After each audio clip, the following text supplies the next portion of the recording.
que estamos desarrollando.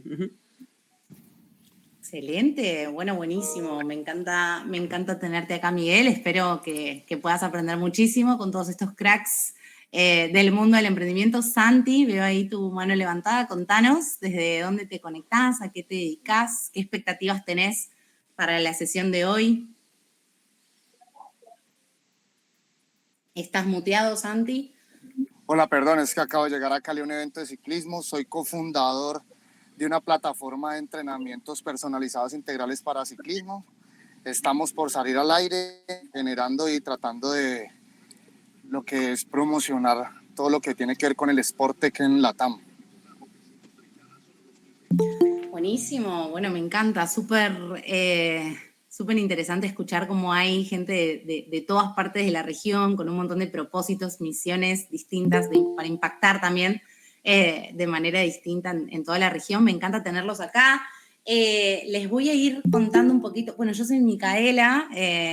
Por supuesto, les pedí que ustedes me digan quiénes son ustedes. Yo todavía no les dije quién soy yo. Soy Startup Relations Associate en Soy Startup Latam. Me encanta estar acá con todos ustedes. Me estoy conectando desde Florianópolis, Brasil. Soy argentina igualmente, lo notarán por mi tonada. Y mis expectativas de hoy, aprender muchísimo de un crack como lo es Felipe, que dentro de un ratito ya les voy a contar un poquito más de él y ya le voy a dar la palabra. Y me interesa también compartirles hoy un poquito más de contexto, ¿no? De qué es Soy Startup Latam y qué es lo que estamos haciendo en este momento. Entonces, para darles ese contexto, les digo que nosotros en Soy Startup Latam somos la primera plataforma de e-learning que tiene contenido 100% en español, que es 100% táctico, y hoy tenemos la comunidad de startups más grande de toda Latinoamérica, con más de 60.000 emprendedores, pero también colaboradores del ecosistema, y hemos tomado una decisión que nos define, que es transformar Latinoamérica. Tenemos una creencia muy grande en que la educación y el emprendimiento tienen un poder enorme, que es el poder de cerrar las brechas de desigualdad, de acelerar el desarrollo de Latinoamérica, de demostrar nuestro potencial. Por eso hoy tenemos la misión de impactar a 1 millón de emprendedores y de colaboradores de startups con el poder de insights, inspiración, educación del mundo de las startups, tanto globales como locales. Y me pone muy contenta poder darles la bienvenida hoy a esta misión, porque definitivamente hoy se están uniendo a ese poder de impacto al cual estamos apuntando y que ya hemos comenzado. Igualmente, en particular, el espacio de hoy tiene un objetivo particular. La intención en este momento es transferir y transmitir el conocimiento, ¿no? Hoy, creando un puente entre la experiencia de un experto en todo lo que es levantamiento de capital, como lo es Felipe, y quienes están embarcando en ese proceso, que son ustedes, por lo que nos estuvieron contando algunos y nos podrán contar también a lo largo de la sesión, desde un desafío como comunicar efectivamente tu pitch deck hasta levantar sus primeros cientos, miles y millones y poner en marcha el sueño que tienen de seguir impactando en la región. De todas maneras, como tenemos poco tiempo, o al menos no tenemos toda la noche para poder contar con el conocimiento de Felipe, aunque se va a venir una oportunidad de aprender de él más adelante, hay algunas reglas, ¿sí?, que hemos puesto para que podamos respetar el tiempo de todos. Entonces, les comparto estas reglas y después ya sí les cuento un poco de Felipe y los dejo que nos comparta todo lo que sabe. La primera regla se llama pez al río. Básicamente esto es cuando nos emocionamos mucho con un tema, nos ponemos a divagar y a hablar demasiado de algo, a veces perdemos el foco y eso nos quita tiempo para poder hablar de todo lo que tenemos planificado hablar. Entonces, ¿qué hacemos?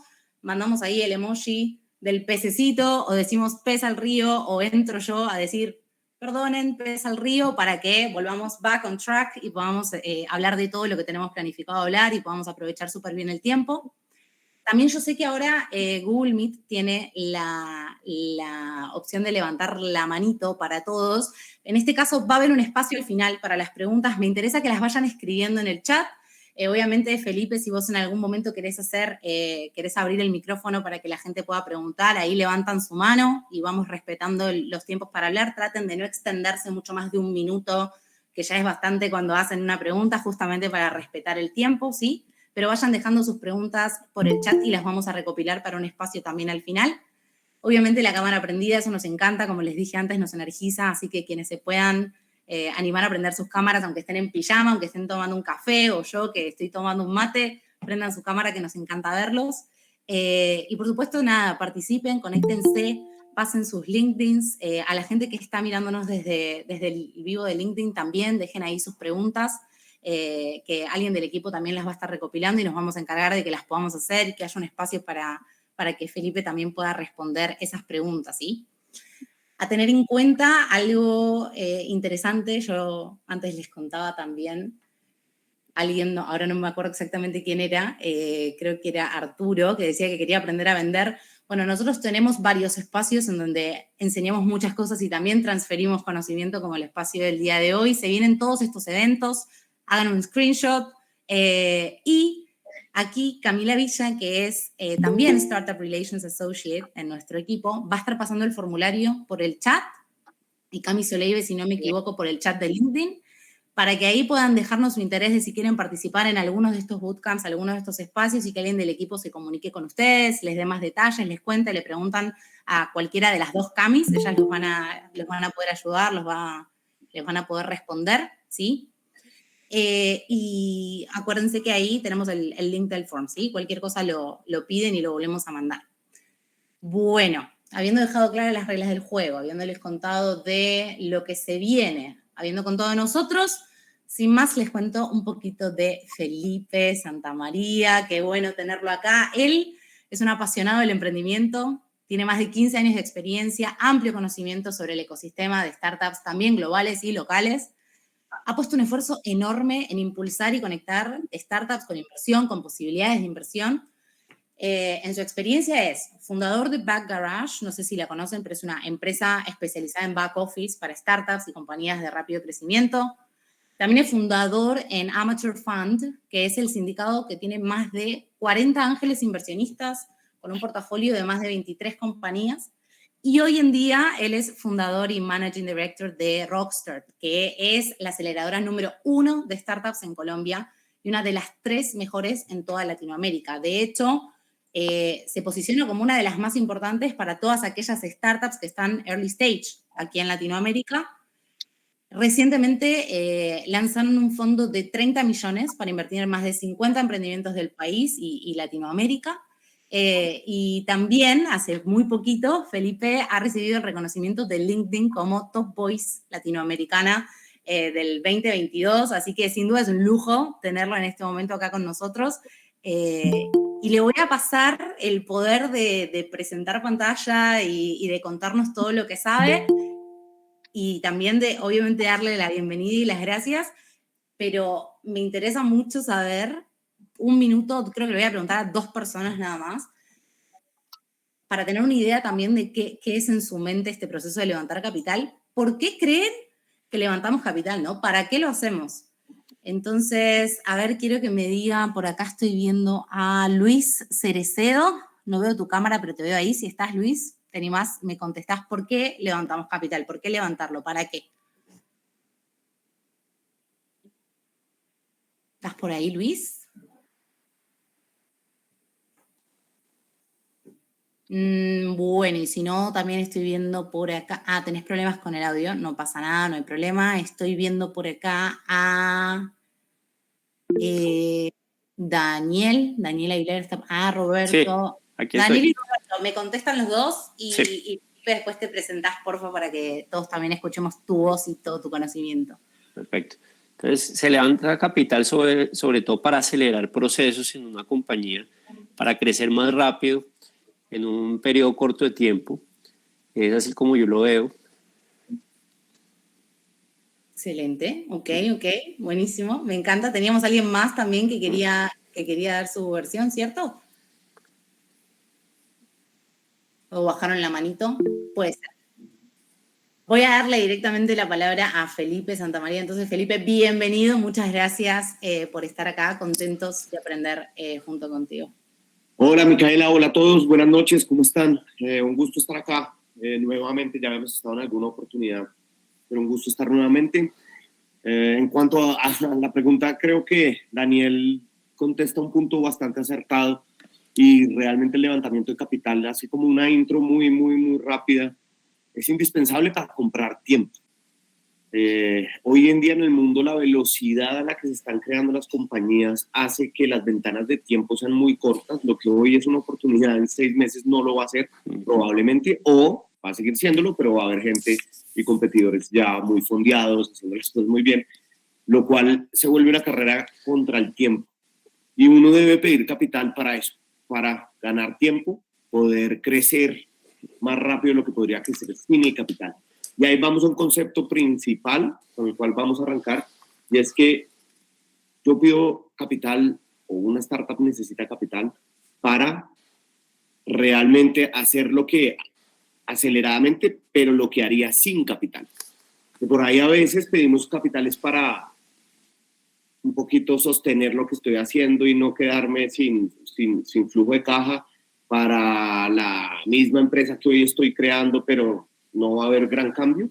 Realmente el concepto y los que hackean la industria del venture capital lo hacen mirándolo al revés, pedir capital para comprar tiempo sobre lo que ya saben hacer, hacerlo un poquito más acelerado. Pero bueno, ese es un pequeño abrebocas. Mucho gusto estar acá. Mi nombre es Felipe Santamaría, como ya Micaela me había presentado.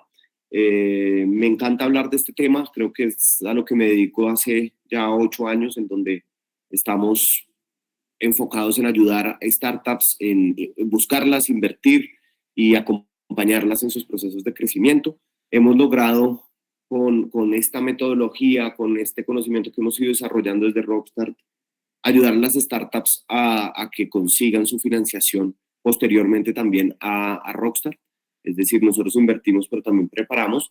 Y el año pasado, el último programa, o el último antes de este actual que acabamos de comenzar, el 100% de las startups levantaron capital, y en este, que empezaron hace 3 semanas, ya 4 startups, 3 startups, la cuarta está por confirmarse, ha levantado su ronda siguiente después de Rockstar, lo cual creemos que es porque hemos empezado a prepararnos y a entender el juego del Venture Capital de una manera que por ahí no es tan intuitiva, y que los que no tenemos la posibilidad de venir de círculos cerrados en donde es fácil el acceso a inversionistas y demás, y nos toca más a punta de métricas, a punta de resultados, a punta de puro conocimiento, por el camino largo le decimos, pero por el camino que nos tocó, pues, creo que hemos encontrado una ventaja competitiva, hemos encontrado una manera y hemos encontrado realmente algo que le puede servir a los emprendedores. Por eso estamos acá, a contarles un poquito de eso.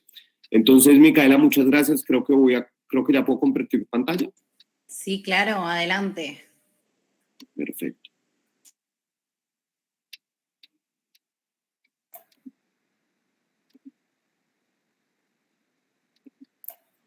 Felipe. ¿Sí? Alan acá de Chile. ¿Cómo estás? Hola, Alan. ¿Cómo va todo? ¿Qué tal? Bien, felicitaciones y un gusto por estar acá y por la charla. Así que muchas gracias. Y después ojalá que estemos en contacto para que conversemos. ¿Te parece? Claro que sí, claro. Genial. Bueno, entonces hagamos algo. Vamos a empezar con una intro del por qué es importante el financiamiento dentro del mundo de las startups, y algunas aclaraciones o algunos fundamentals que creo que son fundamentales, valga la redundancia, a la hora de levantar capital, y que muchas veces, si les soy supremamente honesto, yo no lo sabía cuando empecé, y el 90% de las startups de Rockstar no lo tienen tan claro a la hora de empezar a levantar capital. Por eso, digamos que creemos que es importante empezar por ahí, pero vamos a poder profundizar en varias cosas.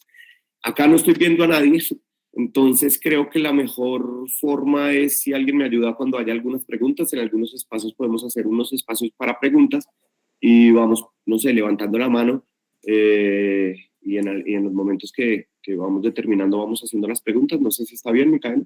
Claro, sí, yo invito a que todos vayan dejando sus preguntas en el chat. Recuerden las reglas del juego, tratemos de no interrumpir, de dejar las preguntas ahí, y después vamos preparando esos momentos, Felipe, donde te parezca mejor para meter alguna preguntita. ¿Te parece? Claro, perfecto. Generalmente este tema es mucho más fluido y mucho mejor con las preguntas que se van surgiendo, porque ahí mismo vamos guiando. Genial. Y vamos respondiendo cosas. Entonces, yo creo que cada 2 slides, cada vez que acabamos un concepto, podemos hacer una rondita de preguntas si las hay. Excelente. Listo. Entonces, bueno, vamos a mirar varias cosas, vamos a mirar una pequeña introducción y sobre todo cómo funciona el mundo de las startups y la diferencia conceptual entre lo que es una pyme o un modo. ¿Te muteaste, Felipe, me parece?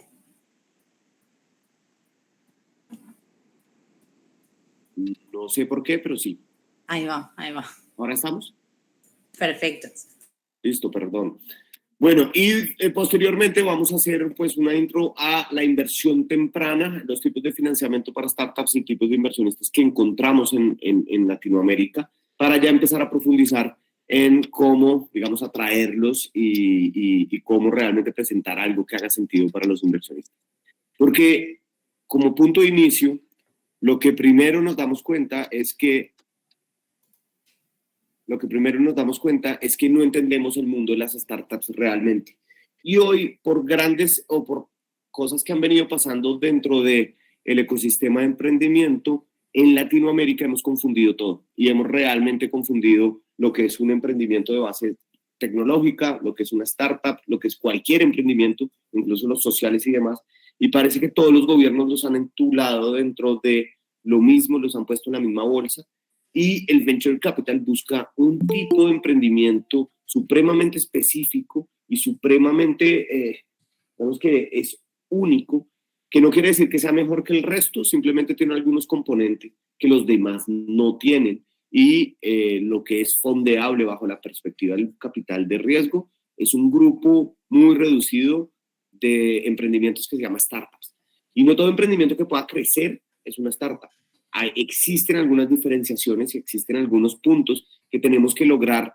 Si queremos levantar capital y entrar en ese mundo del venture capital, tenemos que entenderlo muy bien y saber a qué estamos jugando, qué está buscando un inversionista y cómo me vuelvo atractivo para este tipo de inversionistas. Lo primero que tenemos que entender es que un emprendimiento, una startup no es un emprendimiento. Una startup es un experimento de empresa que si llega a resultar, es gigante. Acá no estamos jugando a hacer empresas sostenibles, rentables en el corto plazo, en el mediano plazo. Estamos jugando a ver grandes oportunidades de mercado, tratar de solucionarlas con un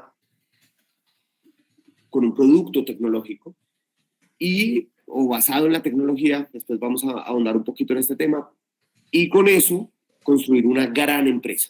Por eso es que la velocidad es indispensable. La diferencia de este approach con el approach del emprendimiento tradicional es que el emprendimiento tradicional del día uno tiene un modelo de negocio y ese modelo de negocio va creciendo en la medida que va pasando el tiempo. Pero desde el primer día hay un modelo de negocio.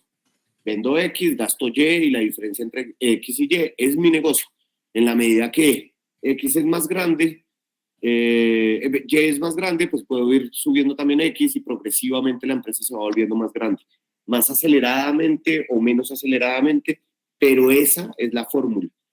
Y eso es la principal diferenciación que tenemos que buscar, o que se busca desde el inicio. El mundo startup está buscando empresas gigantes, prácticamente que es un sistema binario, un código binario. La startup es o grande o no es.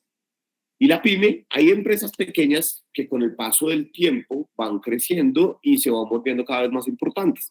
Por ejemplo, una empresa pequeña con modelo de negocio, no sé, si a mí me diera por montar no sé, al principio hablaban de Backgarage.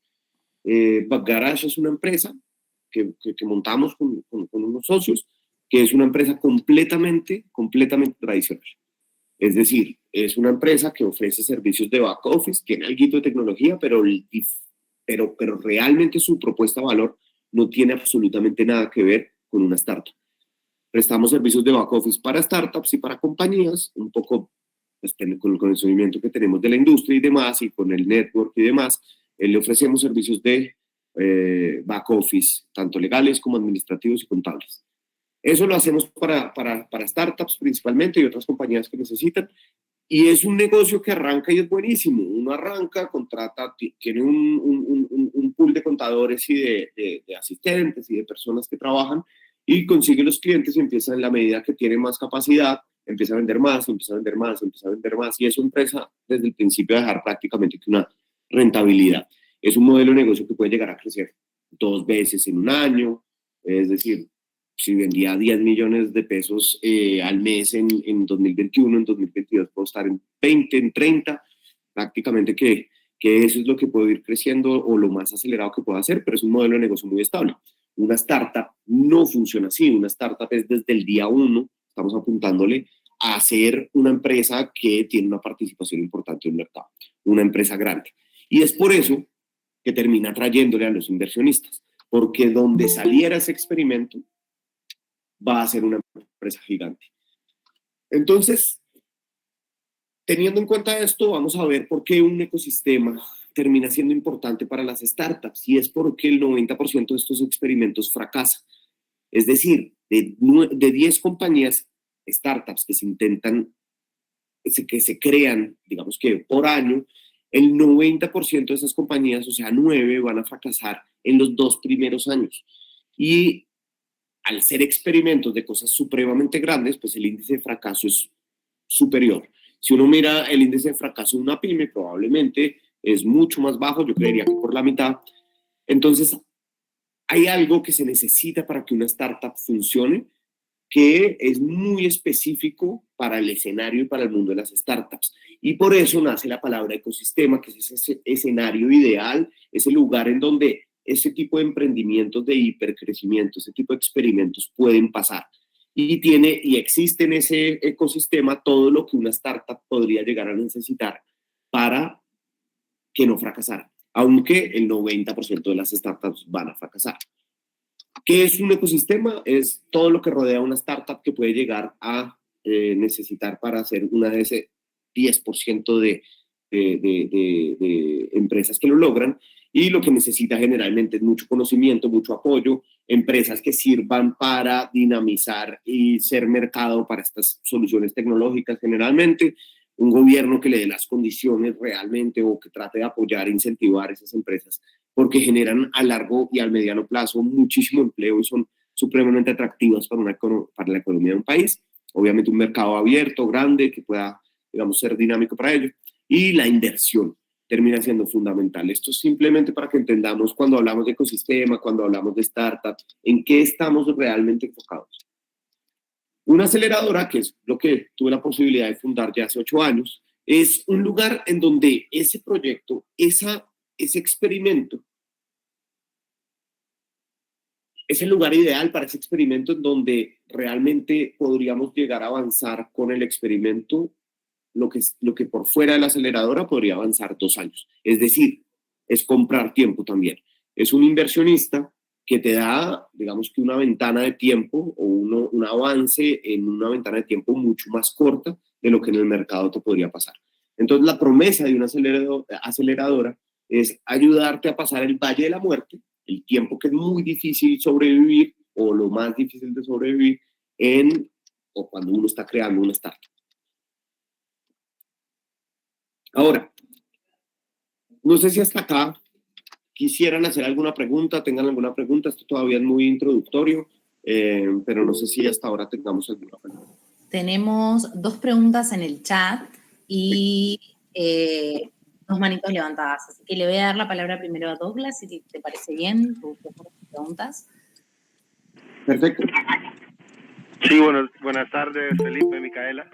Bueno, yo les dejaba 2 preguntas en el chat.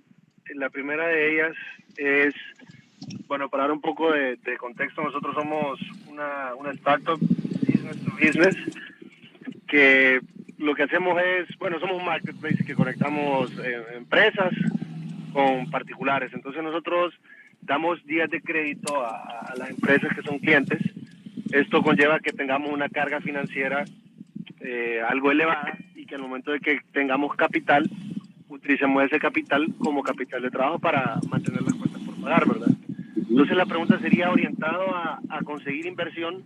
¿Cuál es la manera correcta de solicitar capital para poder balancear, por una parte, el crecimiento, el desarrollo del producto, pero al mismo tiempo esa carga financiera de las cuentas por pagar que van aumentando en la medida que las ventas también aumentan, ¿verdad? Claro, esa es una muy buena pregunta. Digamos que ahí existen dos conceptos y para ese tipo de empresas que se apalancan en dinero, pues el dinero también es su capital, o sea, su herramienta y su principal asset, lo que necesita también para crecer. Ya no solamente para funcionar y hacer el experimento, sino también para capital de trabajo. Es muy intensivo el capital de trabajo. Generalmente estas compañías se financian en una fórmula aproximadamente 70-30. 70 es capital de deuda y 30 es capital, digamos, de venture capital, de riesgo. Ese 30 viene para la operación, y digamos que las personas, la tecnología y todo lo demás, y el 70% para el apalancamiento. Pero hay diferentes tipos de inversión para cada uno de estos dos lados. En uno está, digamos, lo que se conoce como el venture debt, la deuda, para este tipo de fintech y demás, y el otro está el venture capital, que son los inversionistas de riesgo. Entonces, por un lado, uno tiene que ir a hablar con un fondo de deuda, y por el otro lado, tiene que ir a hablar con un venture o con un fondo de capital de riesgo, o ángeles inversionistas y demás, para que le fonden uno y otro. Es un reto grande porque en esas compañías, cuando tu activo es o sea, tu producto es el capital y es lo difícil porque pues para poder crecer hay que tener más plata cada vez. Entonces es supremamente retador. Excelente, ok, buenísimo. Gracias por esa pregunta, esa respuesta. Y tenemos una pregunta más antes de avanzar, que es de Sebastián Riáttiga, si pronuncio bien, Sebastián. Sí, Mica, correcto. Así es, muchas gracias. Buenas noches para todos. Felipe, la pregunta es, cuando uno, por ejemplo, funda una startup, la startup no crece al ritmo de una startup que se espera, sino que crece como al ritmo de una pyme, en lo que sea encontrando el product market fit y demás. Pero después de, no sé, pongámosle 2 años, digamos, ya ha encontrado el product market fit, vuelve y toma el crecimiento que se espera. ¿Qué tan recomendable es presentarla así ante inversionistas? O si es mejor decir, ok, más bien hagamos un spin-off de esta empresa y volvámosla y presentémosla como una nueva startup. No, yo creo que lo que sea más cierto. El inversionista tampoco es bobo, a nosotros también nos ha pasado en startups que han pasado por Rockstar, que por ahí en algún momento no encontramos la fórmula y después de un tiempo la encontramos. O sea, eso es normal en la industria, yo creo que el inversionista es capaz de entenderlo. Ahora, hay que entender muy bien y poderle explicar muy bien al inversionista por qué en ese periodo no se creció, qué salió mal y qué corregimos para que ahora sí salga bien y no entremos en un periodo parecido en 2 meses. Porque lo que pasa a veces es que las startups no pueden crecer porque no logran encontrar producto con los clientes, de pronto la necesidad no está muy clara, de pronto por ahí no han encontrado los clientes y cómo atraerlos, y de pronto consiguen 2 clientes y entonces crecen, y parecería que eso es una línea, pero no, puede que sea un punto, y vuelvan otra vez al mismo estanque. Entonces, realmente lo que hay que mostrar no son puntos, sino líneas, y el inversionista quiere ver líneas. No importa si, la historia no importa, sino para que uno pueda contar que ha descubierto. Si uno se demoró 2 años vendiéndole solo a un cliente, pero en el año 3 le vendió a 150, pues está perfecto. No es una carrera de 100 metros planos, es una carrera, es una maratón. Y a veces el product market fit, realmente el entendimiento del mercado, el entendimiento del usuario, la construcción de un buen producto, el proceso comercial, el momento en el mercado. Hay muchos factores que pueden hacer que unas compañías vayan más rápido, otras más lento. Y ninguno es malo per se. Creo que hay que saberlo explicar y analizar muy bien y explicarlo con datos. Ahora, si uno por ahí no sabe ni siquiera el por qué hoy se está vendiendo en comparación a los años anteriores, yo no le recomendaría que se acercara al Venture Capital, porque eso es lo primero que me van a preguntar. Y no me van a preguntar una respuesta de usted qué cree, sino me van a preguntar esperando una respuesta de usted qué ha medido, qué se ha dado cuenta, cuáles son los insights, los aprendizajes, muéstrame los números, qué está pasando hoy diferente versus los años anteriores. Y si uno no lo puede explicar con números, con datos, es muy difícil. Entonces yo, si no los tuviera como esa información, me devolvería a ver mi startup y empezar a buscar esos números, esos insights, para ir muy fuerte a eso. Pero la realidad es que uno sí puede cambiar también uno puede cambiar de pronto uno arranca una empresa pensando en pyme y de pronto se da cuenta de una oportunidad que podría ser startup y cambia un poquito el mindset y se pasa al otro lado. Eso pasa, hay muy buenas startups que han tenido esa transición y no tienen nada de malo cuando se le cuenta a los inversionistas. Desde que haya conocimiento y datos ahí, pues no hay nada, no hay problema. Yo creo que mi recomendación siempre es lo más parecido a la verdad posible, es decir, pues contar honestamente qué pasó. Mire, no, la verdad no nos estaban parando bolas los clientes, y de ahora que hicimos estos cambios me están parando bolas y empezamos a crecer. No tiene nada de malo tampoco. En un escenario ideal, pues no debería pasar, pero pasa miles de veces. Genial, muchísimas gracias. Listo, continuamos entonces. Eso, de una. Listo, entonces, para definir una startup o para realmente empezar a hacer ese mood de experimento y de experimento de gran empresa, hay 4 factores fundamentales que siempre cualquier inversionista, y a la hora, incluso antes de pensar si quieran levantar, debemos entender que estas 4 componentes, estos 4 conceptos tienen que estar muy claros dentro de la empresa, pero no con que lo metamos en el pitch, sino con que tengamos data para mostrar esto, porque cuando nos dicen, venga, déjenme ver sus métricas, lo que están mirando realmente es qué está pasando dentro de la compañía en estos 4 componentes. El primero, pues, es la celeridad. Prácticamente, que yo siempre pongo un ejemplo, y es, una cosa es construir una casa o un edificio, como quieran, en valle, en llanito, en donde pues la tierra es plana, la cosa es tranquila, digamos que todo, pues la casa va a estar estable y demás. Y otra cosa es construir una casa en una montaña bastante inclinada. Cuando uno construye una casa en una montaña bastante inclinada, pues tiene que acomodar el diseño de la casa, la arquitectura, toda la ingeniería de la casa para que esté en un terreno inclinado, mientras que por el contrario, pues el otro lado no tiene ese problema. Las startups son esa casa que tiene que estar construida en una montaña. Es decir, startup que no crezca está decreciendo. ¿Por qué? Porque cuando uno es así de pequeño y no crece, es que no está encontrando nada y no está haciendo nada en términos de crecimiento. Entonces, eso, pues digamos que es el primer concepto, y la celeridad tiene que ver con qué tan rápido yo puedo pasar de la ideación y de ver esta gran oportunidad en el mercado y querer hacerlo y empezar a tratar de montar un equipo y hacerlo, a salir al mercado, y ya salir al mercado y empezar a iterar, empezar a tener feedback, empezar a tener usuarios, y después de un usuario, ¿cómo me multiplico a 4 usuarios? Y después de 4, ¿cómo me multiplico a 12? Y después se me cae la plataforma o el producto, y cómo recreo el producto para que sea mejor, y empiezo un proceso de experimentación, reaprendizaje, muy acelerado todo el tiempo. La verdad es que crear una startup tiene que ser como un laboratorio de experimentos constante, solamente que en vez de testear con, no sé, productos químicos o con calor, o con, digamos que diferentes recursos físicos, estamos, digamos, experimentando con usuarios que tienen un problema, con un producto que creo que es el mejor, y con un precio o una transacción que creemos que ese usuario está dispuesto a pagar por.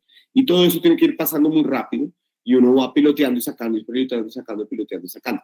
Cuando nosotros nos preguntan las métricas, cuando nosotros nos preguntan cómo vienen las métricas a lo largo de los meses, lo que está tratando de indagar un ángel inversionista o un fondo de capital es realmente eso. ¿Cómo va esa experimentación? ¿Qué estamos encontrando?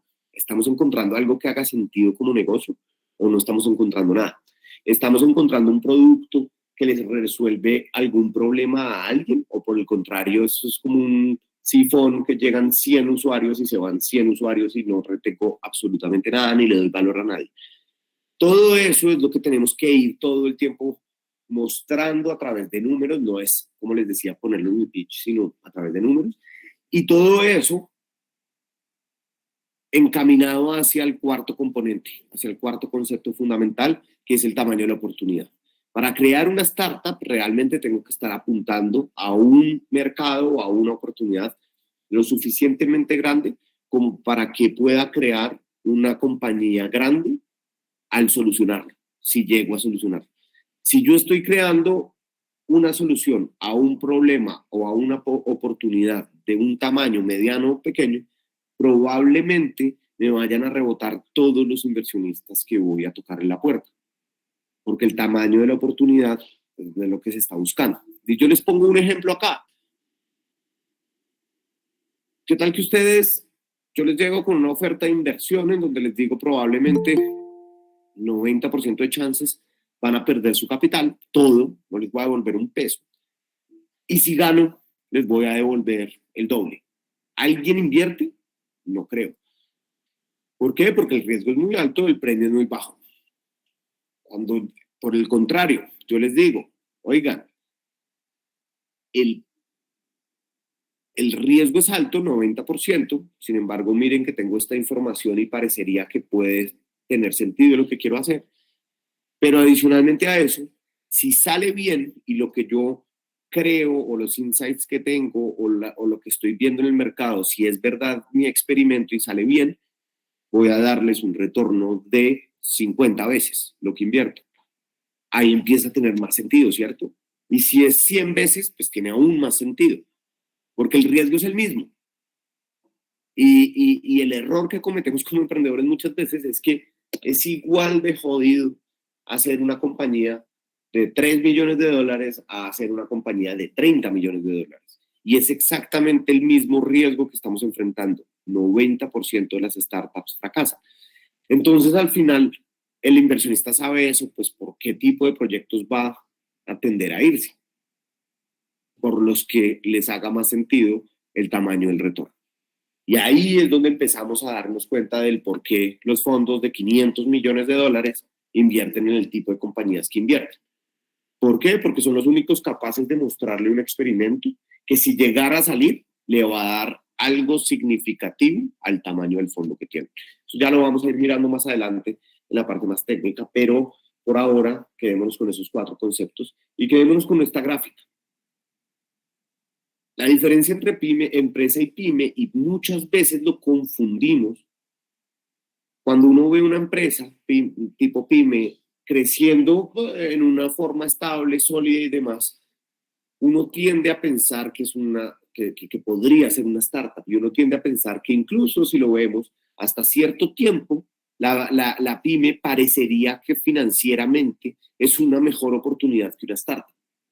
Y eso es lo difícil, que una startup tiene la promesa, puede pasar o no pasar, de que tiene el componente de escalabilidad. Una vez llega a cierto momento, su curva se va a disparar porque encontró ese product market fit que estaba buscando y porque adicionalmente tiene un componente que se llama escalabilidad. La empresa pyme no lo tiene. ¿Y cómo uno se da cuenta de eso? Simple. La curva entre ingreso y gasto en una empresa más tradicional o tipo pyme, siempre va a ser paralela. Va a cambiar muy poco la distribución. Yo para vender más necesito invertir más. Y siempre si vendo 100 voy a gastarme 80, pero si vendo 200 voy a gastarme 160. Y parece que siempre va moviéndose de una manera proporcional, el ingreso versus el gasto. Mientras que en una startup, el ingreso versus el gasto se ve completamente diferente. Al principio el ingreso es muy superior al gasto o superior, pero en algún momento el ingreso es muy superior al gasto, muy superior. Y la promesa startup es esa, que yo pueda construir algo escalable, es decir, que en la medida que pase el tiempo, según esta gráfica, yo voy a ganar más plata y voy a ser cada vez más rentable. Esa es la promesa, no quiere decir que siempre pasa, porque también hemos visto millones de ejemplos y van a salir, pero mire que Uber no ha dejado nunca rentabilidad, mire que WeWork no ha dejado nunca rentabilidad. Es verdad. ¿Por qué pasa eso? Porque muchas veces confundimos el modelo startup, el modelo pyme en cuanto a rentabilidad y creemos que crecer aceleradamente solamente una pyme nos va a convertir en una startup. Y la realidad es que no. Un modelo como WeWork, el problema real es que nunca va a poder ni pudo ser startup porque su estructura de negocio, su estructura de costos siempre va a ser parecido al de una empresa, a una empresa más tradicional. Es decir, para vender 100 millones de dólares al día, pues van a necesitar también un gasto paralelo, digamos, por lo menos, proporcional. Entonces, nunca va a poder llegar a ser ese punto de escalabilidad que requiere, pues, para que esa distancia entre gasto e ingreso se dé. Como conclusión a todo esto, tenemos que tener muy claro, y a la hora que nosotros queramos aproximarnos, aprender de levantar capital, salir a levantar capital, tenemos que entender muy bien esto.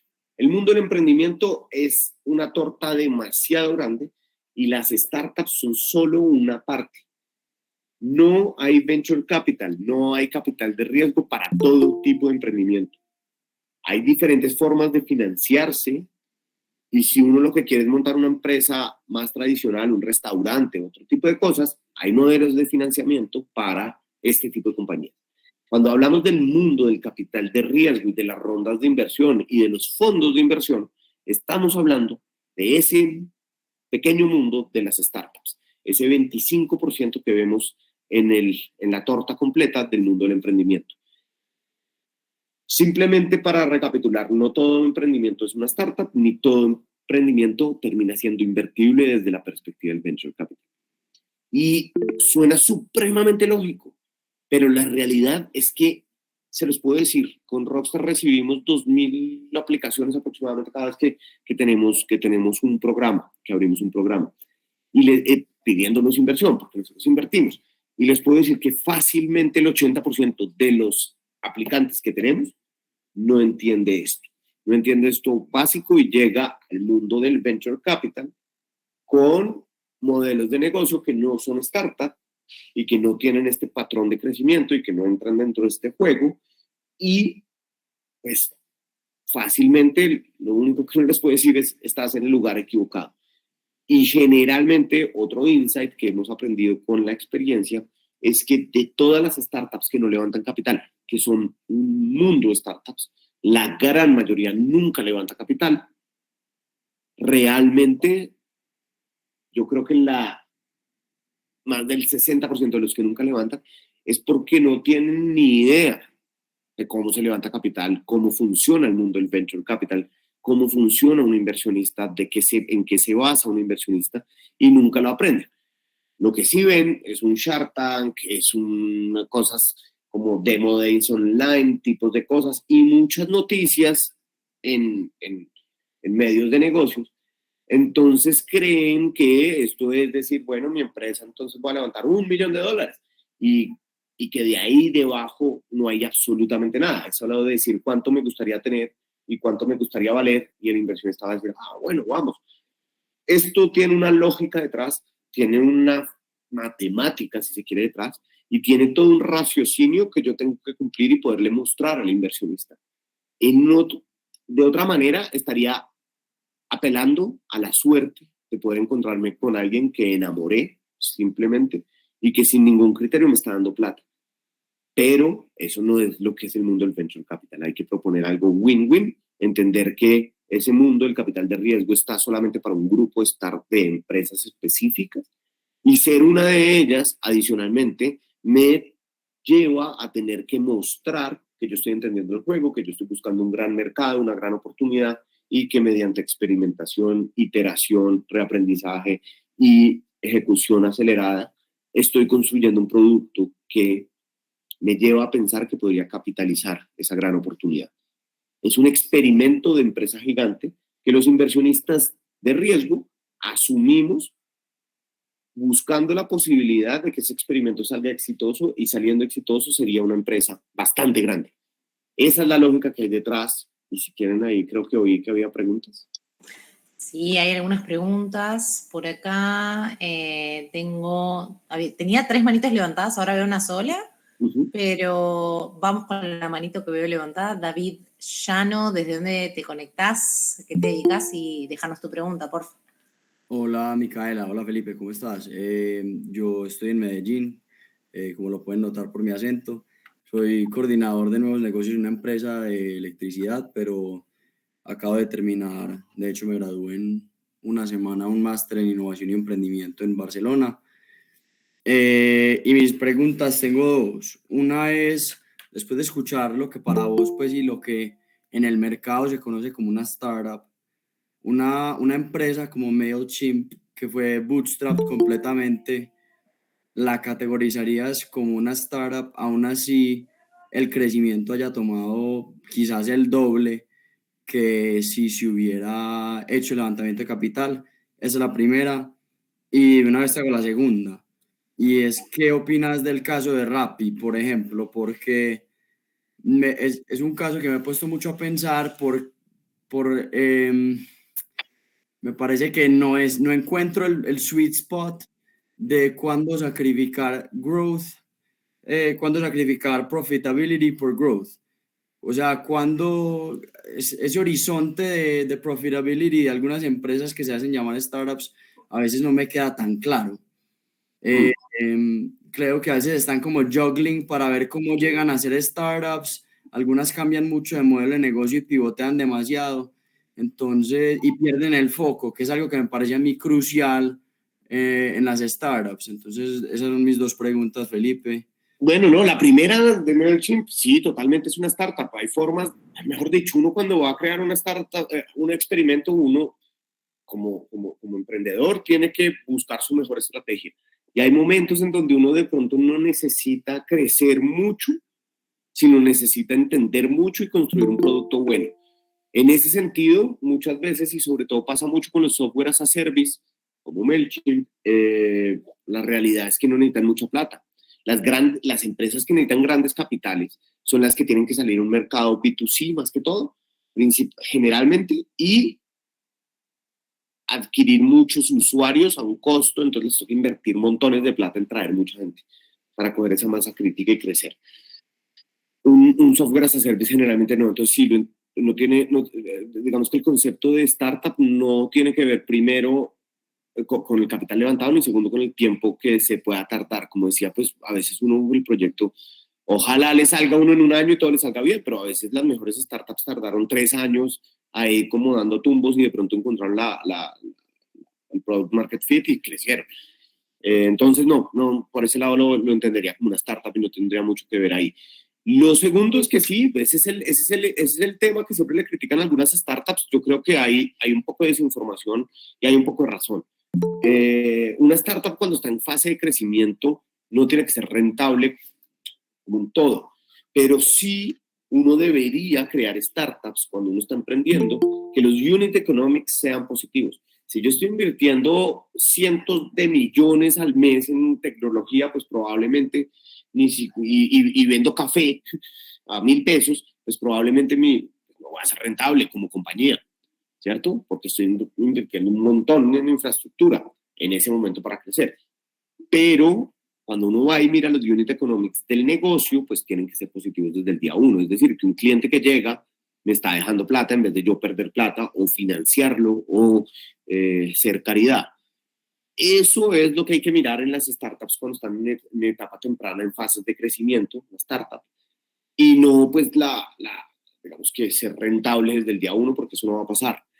Pero sí, los unit economics deberían ser positivos. Es decir, que si a mí me cuesta 30.000 pesos traer no sé, un cliente a Rappi, ese cliente de 30.000 pesos debería empezar a dejarme cada vez más y al final del ciclo debería dejarle más plata rápido de lo que le costó a Rappi adquirirlo. Ese es el estudio que debe hacerse en startups que están en hipercrecimiento todavía. Más o menos es como lo veo. Excelente, buenísimo. Gracias, Felipe. Tenemos 2 preguntas más acá. Víctor Santis, contanos desde dónde te conectás y tu pregunta, porfa.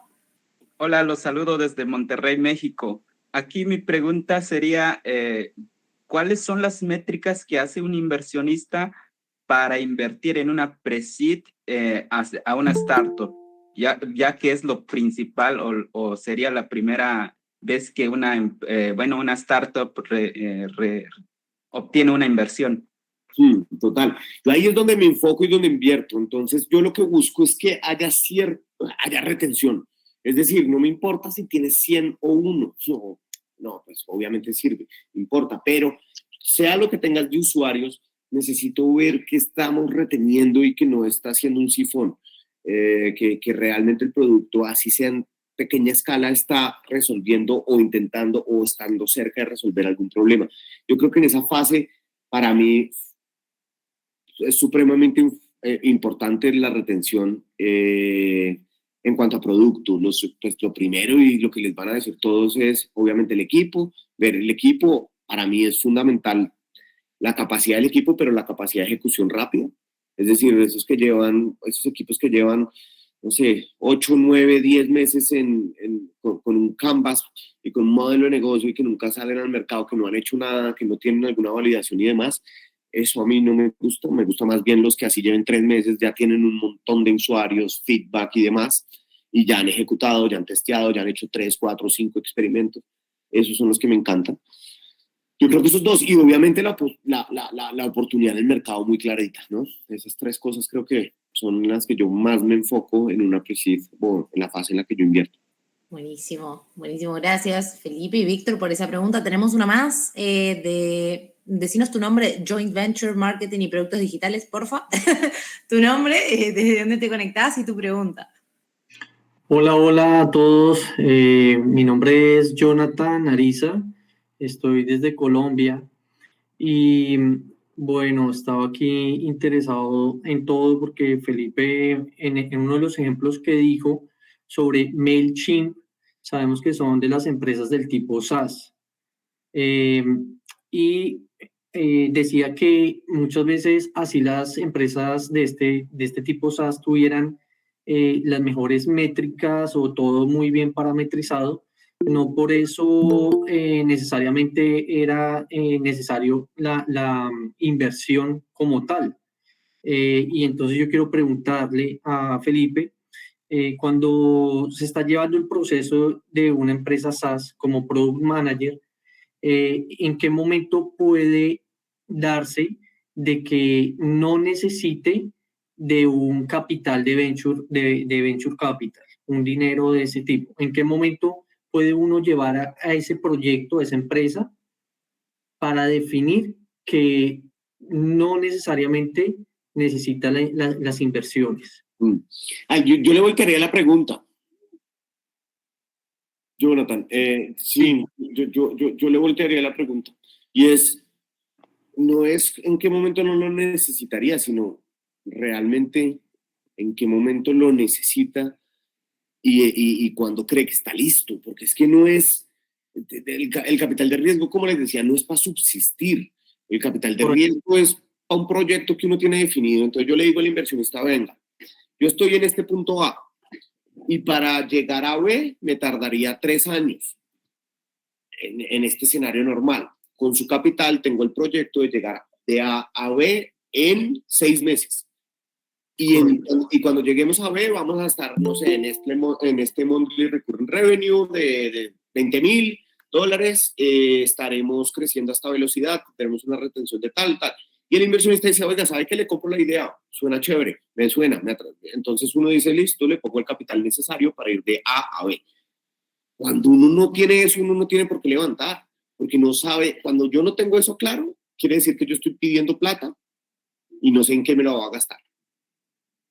La verdad, me la voy a gastar, pues sí, vamos a contratar de pronto un par de desarrolladores más, vamos a contratar de pronto un par de miembros del equipo en ventas y todo lo demás, pero pues no es una estrategia, es más para sostenerse y ahí como aguantar.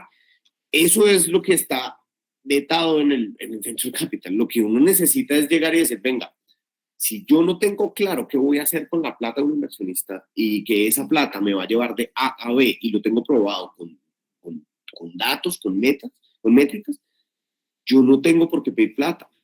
Y lo que yo digo de un MailChimp, por ejemplo, es que hay momentos en donde pues, si uno no sé, tiene 3 cofundadores y todos están enfocados en el producto, en entender al usuario, en entender cómo se genera ese stickiness, cómo estamos ahí.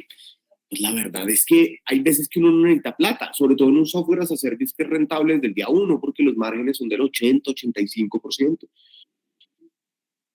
Yo creo que es que a veces confundimos el que si yo creo una empresa tengo que levantar capital. No, ojalá no levanten capital. Claro. Si yo montara hoy una empresa nuevamente, no necesito, no lo pido ni por el carajo.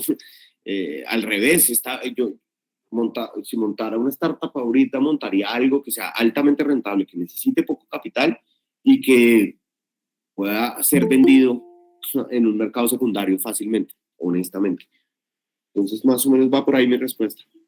Gracias. Y va por ahí mi pregunta, igual, o sea, estuvo respondida bien, porque si partimos de un producto mínimo viable que ya está validado, no de no saber nada hacia dónde va su negocio, no entender la industria, no, digamos que la pregunta sí estaba muy centrada, un caso similar a MailChimp, donde el producto mínimo viable existe, hay unas métricas y unas proyecciones que ya están validadas que se puede alcanzar, y simplemente llega un momento en que dice, pues no necesariamente necesito meterme con un inversionista, sino que quiero llevarlo a mi ritmo en el tiempo, puede ser un poco más largo, pero con toda la seguridad. Gracias, Jonathan, perdón, te interrumpo y los interrumpo, pero así estamos anotando todas sus preguntas para que si al final nos quedan algunos minutos las podamos responder, pero no quiero que nos perdamos nada de lo que nos preparó Felipe, así que nos las van dejando por el chat, porfa, y muchas gracias por participar. Felipe, te dejo de vuelta. Gracias. Total, listo. Bueno, vamos a continuar y ahorita terminamos con algunas preguntas que hayan falta. Pero entonces acá volvemos a esta pregunta de por qué es importante el financiamiento de las startups. Y realmente, pues al ser proyectos de empresas enormes y experimentos, obviamente en los primeros días es difícil ser rentable. Entonces, generalmente para construir hacer un muy buen experimento de un mercado grande y poder realmente tener, digamos que el tiempo de hacer ese experimento y poder darle continuidad, pues la gran mayoría de startups, por eso decía ahorita, hay unas que no necesitan probablemente, pero la gran mayoría de startups van a necesitar capital en sus primeros días. Y la realidad es que como se trata de un juego de experimentación rápida y ágil, se trata de empezar en pequeño e ir replicando según lo que se vaya haciendo. Y se trata de crear esa empresa con modelos escalables, pues realmente el capital se vuelve un recurso indispensable o supremamente importante. Cuando uno dice no requiero capital, no quiere decir que no requiera capital, sino que no requiere capital proveniente de inversión externa. Pero todas las empresas necesitan capital. Lo que pasa es que a veces uno le puede coger la vuelta o apalancándose por clientes, por un cliente institucional grande o por un cliente enorme, y uno empieza esos clientes a veces les sirven como de ronda de inversión. Pero cuando hablamos de eso, pues digamos que no estamos diciendo que no requiera capital propiamente, sino que no requiere inversión externa. Y como inversionistas en etapa temprana, como conclusión, estamos financiando un experimento, no una empresa. Si nosotros fuéramos a donde todas y cada una de las startups que ustedes han fundado o que ustedes conocen, y le hiciéramos una valoración financiera, es decir, si las valoráramos como si estuviéramos invirtiendo en empresas, financieramente las startups van a costar al menos el 70% menos de lo que ellas esperan. ¿Por qué? Pues porque es un modelo financiero, cuando uno utiliza un modelo financiero de empresas, lo que va a decir es usted sabe hacer plata o sabe generar valor, y ese valor lo multiplico unas veces y le compro a eso. Cuando yo soy una pyme, generalmente lo que me dicen es, venga, ¿cuánto vendió? O venga, ¿cuál es su EBITDA, su margen final? Y eso lo multiplicamos por un par de años, o unos años, no sabemos cuánto, y eso es lo que me van a dar por mi empresa, no más. Entonces, si yo estoy vendiendo $5,000 al mes, quiere decir que estoy vendiendo $60,000 al año, y $60,000 al año probablemente esté dejándome margen operativo de $10,000, y entonces mi empresa realmente, financieramente, utilizando una fórmula financiera, costaría aproximadamente entre $30,000 y $100,000, honestamente. Entonces, pues un emprendedor le va a decir, oiga, pues está loco, yo no le voy a recibir, yo no le voy a vender mi empresa a ese precio. Claro, yo tampoco creo que cueste ese precio, pero lo que quiero que entendamos es que se financia es un experimento. Si fuera una empresa, costaría muy poco. Entonces, acá en el mundo del venture capital, del capital de riesgo, las startups, ustedes y los inversionistas, nosotros, pues llegamos a un acuerdo de obvio, no le puedo valorar por lo que cuesta hoy, lo puedo valorar por lo que puede llegar a costar en un futuro, por ese experimento. Entonces, acá me gusta poner un ejemplo de la vacuna del COVID, porque muchas veces eso nos ayuda a entender cuál es la diferencia entre el tipo de inversionista y el tipo de análisis financiero que se hace de una cosa o de otra cosa como son las startups. Pongámonos en 2020, cuando nace el COVID, creo que fue 2020, sí, y pongámonos cuando todos estamos encerrados y empiezan a sonar las noticias de que empezaron a testear las vacunas, empezaron algunos que ya están avanzados, algunos que están empezando, algunos que están... Y empieza todo ese FOMO por generar vacunas. Imagínense que nos llega un equipo de investigadores, de científicos, no sé, Manuel Elkin Patarroyo para los que son colombianos o algún científico que haya sacado alguna vacuna en su vida y le dice a uno, venga Felipe, tenemos un equipo de expertos con el cual creemos que vamos a poder desarrollar la vacuna porque termina siendo parecido al virus de la vacuna que ya creamos. Tenemos que hacer un par de experimentos, un tiempo de experimentos, pero creemos que la fórmula va a ser muy parecida. Necesitamos $500,000 para dedicarnos a experimentar en el laboratorio, los 10 científicos que somos, y potencialmente podríamos estar encontrando la vacuna y por sus $500,000 le estaríamos dando el 20% de todos los derechos económicos de la vacuna posteriormente. ¿Le interesa, sí o no? Por el otro lado, unos meses después llega el grupo de investigación de Harvard y le dice a uno, oiga, venga, ya tengo la vacuna, ya está aprobada, ya está certificada, ya está lista para que usted la explote comercialmente y la salga a vender a los laboratorios, a producirla en masa y a venderla a los gobiernos. ¿Le interesa? En el primer escenario, obviamente me están pidiendo $500,000 y me están dando una participación eventual de lo que pueda llegar a salir posteriormente. Hay un margen de incertidumbre grande, pero si le pegamos, la posibilidad es enorme porque pues todo el mundo va a necesitar una vacuna. Pero hay riesgo que, como pasó, que salga Pfizer, que salga Harvard, que salga todo el mundo y encontraron 4 o 5 vacunas en menos de 6 meses y de pronto mi proyecto en el que yo invertí pues no la encontró nunca y sigue por ahí buscando la vacuna contra el COVID. Por el otro lado, cuando ya me ofrecen la vacuna, digamos que testeada y demás, pues obviamente el precio será muchísimo más grande de los 500,000 iniciales, el riesgo muchísimo menor y ya es una operación matemática en la cual yo digo, venga, ¿cuánto me costaría a mí producir en masa? ¿Cuál es el tamaño de la demanda que tengo? Y yo venga más bien, pues, con base en eso, pues, se tasa un precio, yo espero unos multiplicadores o unos retornos por mi inversión, pero ya obviamente pues va a ser un precio mucho más alto, un juego mucho más financiero, como si fuera una empresa ya más consolidada. A lo que voy es que el mundo del venture capital está buscando a ese equipo del primer caso. El mundo del venture capital está buscando a ese equipo de científicos que podría llegar a algo grande y que sabe que puede no llegar a hacerlo. El otro lado es el mundo más parecido, si se quiere, al mundo del private equity o de inversiones en compañías mucho más grandes, más estables, en donde ya se juega otro juego completamente diferente. Esto lo hago para no confundir una cosa con la otra, porque a veces nos queremos comportar como empresas de este mundo, del mundo grande, del private equity, de las compañías muy grandes, cuando estamos en fase de experimentación o creación de una gran compañía. Entonces, tanto la negociación, la formalidad, las proyecciones y todo lo demás, pues tienen que ser alineadas hacia el momento en el que estamos y el tipo de inversión que estamos buscando, que es parecida a la de el grupo experimental de la vacuna. Ahora sí, después del ejemplo, ¿de dónde se puede financiar uno como startup? Porque ese cuento de no necesito capital es mentira. Todos necesitamos capital. Es decir, nosotros estamos montando compañías y todas las compañías se mantienen o mueren dependiendo del capital que tengan. Ahora, que yo no necesite inversión externa, eso es otro cuento. Pero generalmente, o no generalmente, en todos los escenarios tenemos 6 formas de traer capital a la mesa para una startup. ¿Cuáles son? Los clientes o los aportes de socios. En la mitad, concursos, grants, incentivos y todo lo demás, o ayudas de gobierno, que generalmente en Latinoamérica pues hay muchos gobiernos, hay muchas cosas de gobierno que tratan de incentivar a los emprendedores del país, un poquito ayudándoles, haciéndole la vida más fácil para que se genere empleo. Y al lado de la derecha tenemos a los bancos y a la inversión externa.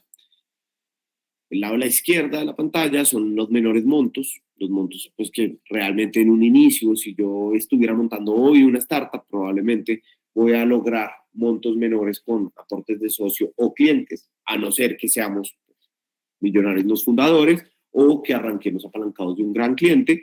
Y los montos mayores generalmente solamente los vamos a obtener vía inversión externa o bancos. ¿Qué es lo que pasa? En Latinoamérica, el mundo es un poquito diferente, pero sigue siendo crítico. En Latinoamérica, nosotros hicimos un estudio el año pasado, una startup en promedio se tarda 4.3 años para tener su primer crédito en el mundo bancario, en el mundo financiero tradicional. Su primer crédito. Y ese primer crédito generalmente no supera los $4,000. Es decir, que en 4 años nosotros podríamos aspirar a que el sistema financiero o bancario nos diera $4,000, que obviamente pues eso ya no estaría en los montos mayores, sino en los montos menores. Y eso, digamos que todo ese escenario hace que ese cuadrito de los montos mayores de la inversión sea casi que la única alternativa que uno tiene en muchos casos cuando quiere montar una startup. Y por eso la inversión se vuelve tan trascendental en la mayoría de compañías. Porque si miramos las 6 formas, pues los de la mitad, uno no puede depender de eso. Concursos y ayudas de gobierno. Uno no puede crear una startup dependiendo de esto porque se va a quebrar. Porque mañana puede no haber ayudas, porque uno puede ganarla o no, porque uno, pues ese no es su usuario, ahí no está construyendo nada, sino llenando formularios que generalmente son de 300 preguntas para poder ganarse esos beneficios.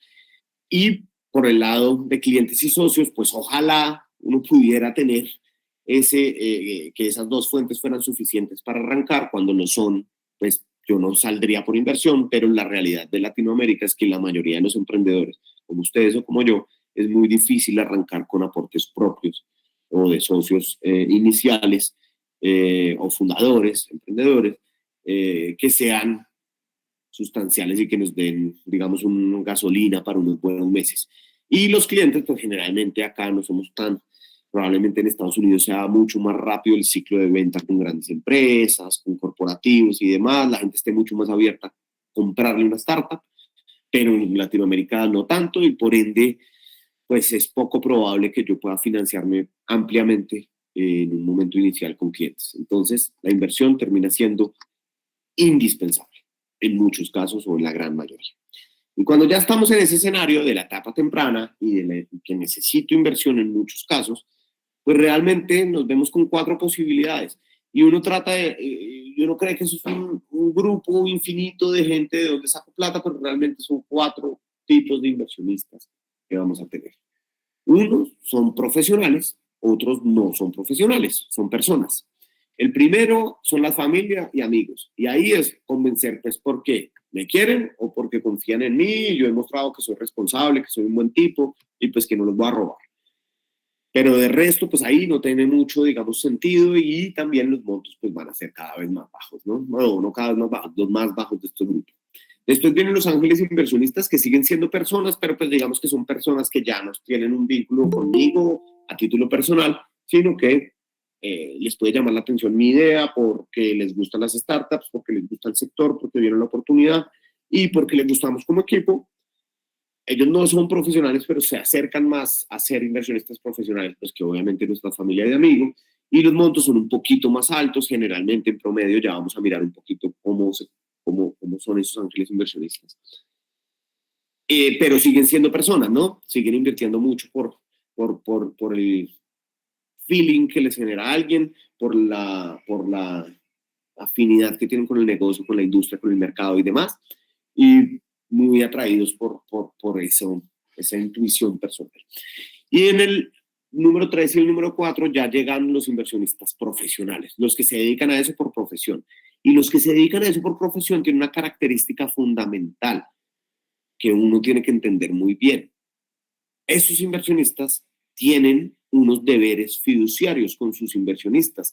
No es que esto haya sido montado por personas hipermillonarias que tienen un montón de capital y que lo botan a dos manos. No, esta gente tiene inversionistas detrás que confían en el profesionalismo de estos 3 y 4 y que están esperando retornos de la operación de haberles dado ese capital a estos gestores de fondos.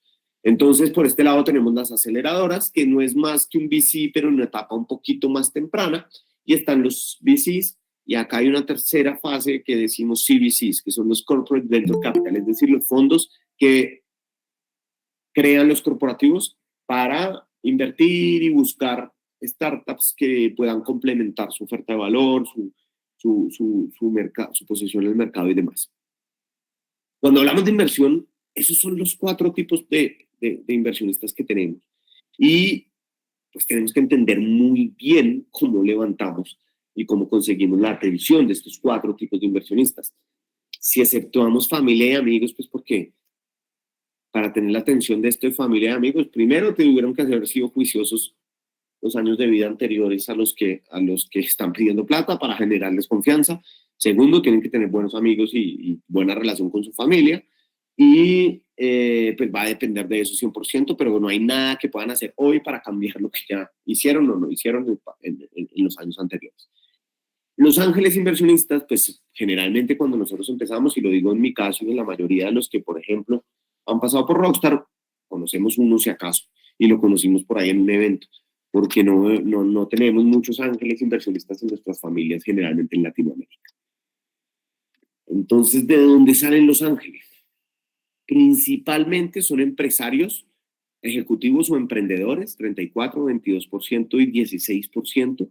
Esa es su ocupación principal. Lastimosamente son muchísimo más hombres que mujeres, 88% hombres y 12% mujeres. Y del estudio que hicimos este año y que lo sacamos hace poco, que yo creo que se los podemos compartir y demás, está colgado online, de donde hoy en día son la mayoría de los ángeles inversionistas de Latinoamérica, el 25% de Colombia, 25% México, o del estudio que hicimos, 16% Perú, 9% Argentina, 12% Chile, Ecuador, Salvador y otros, pues con mucho menos porcentaje o participación. Y esto es un muestreo representativo de cómo está hoy el ecosistema y en dónde podemos encontrar muchos mejores. Años de experiencia invirtiendo, lo que nos damos cuenta es que la gran mayoría nos llevan más de 5 años invirtiendo y que no destinan de 6 o de 6 a 10 horas, no más, como máximo. Y la realidad es que entender a los ángeles inversionistas nos va a hacer que realmente podamos atraer más ángeles inversionistas. A veces no lo imaginamos como un ser mitológico supremamente especial y realmente no tenemos ni idea de dónde encontrarlo, qué hacen, cómo piensan y dónde van. Si miramos el panorama de inversiones en LATAM, estamos en un muy buen momento. Estamos en un muy buen momento en cuanto al número de inversiones que se vienen haciendo. Cada vez vamos creciendo, no solamente como todos hemos visto las gráficas del Venture Capital, de los fondos, del conglomerado en general, sino también en las inversiones hechas por los ángeles inversionistas. Este es el número de inversiones hechas por cada uno de los ángeles inversionistas en 2021 versus 2022. Lo cual, digamos que muestra significativamente un incremento entre los nuevos ángeles inversionistas que han hecho 1 o 2 inversiones y que de 3 a 4 pues, se van manteniendo más o menos y 5 es exactamente igual. Ahora, ¿de dónde sacan estos tipos el capital? ¿De dónde lo sacan? ¿Ellos de dónde o son ricos de cuna? ¿De dónde lo sacan? Y la gran mayoría, como veíamos, son emprendedores, pero la gran mayoría sacan el capital para invertir en otras startups de un exit o una salida o una venta de empresas propias o de utilidades de su empresa propia. De ahí proviene más del 55% de los recursos donde vienen. Ahora, ¿por qué esto es importante?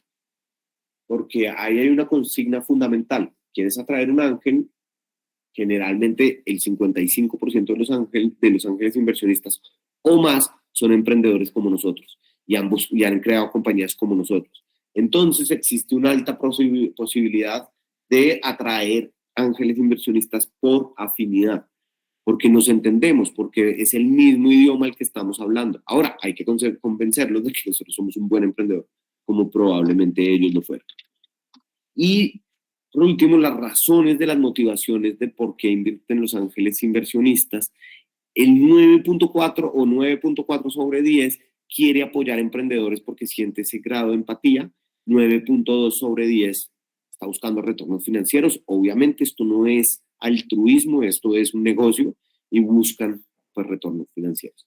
El impacto social o la adrenalina, todo eso que a veces uno creyera que los ángeles inversionistas están motivados, la realidad es que no tanto.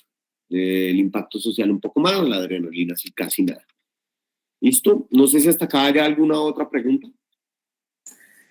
Tenemos algunas preguntas en el chat. Sé que igualmente nos quedan 10 minutos, así que te pregunto, Felipe, ¿qué preferís? ¿Terminar y quedarte después un rato para responder algunas preguntas? ¿Que metamos algunas preguntas ahora? Listo, no, yo creo que terminemos y nos quedamos unos 10 minuticos más respondiendo algunas preguntas, si se puede, si no hay problema. Dale, dale, de una, perfecto, sigamos entonces. Bueno, perfecto. Ahora, entendiendo más a Los Ángeles, los criterios para invertir en startups, ¿cuáles son los que, digamos, que están buscando más? Y acá podemos ver en la gráfica que el background o el conocimiento del equipo emprendedor es el criterio fundamental por el cual los ángeles inversionistas se mueven. Es decir, ¿quién me está trayendo este pitch? ¿Quién me está trayendo esta opción de inversión? ¿Y qué han hecho anteriormente que me haga intuir que van a poder tener éxito en el futuro? Eso, entenderlo, nos hace pensar muy bien, oiga, nosotros como emprendedores, cuando vayamos a levantar capital, cuando estamos levantando capital, estamos logrando mostrar quiénes están detrás de este proyecto y por qué nosotros vamos a poder hacerlo. Porque ahí es la respuesta fundamental y donde nos van a rebotar inicialmente con más frecuencia. Segundo, empieza la capacidad de ejecución del equipo, que ya habíamos hablado un poquito de eso, y después empieza a estar ya el tamaño del mercado y la atracción.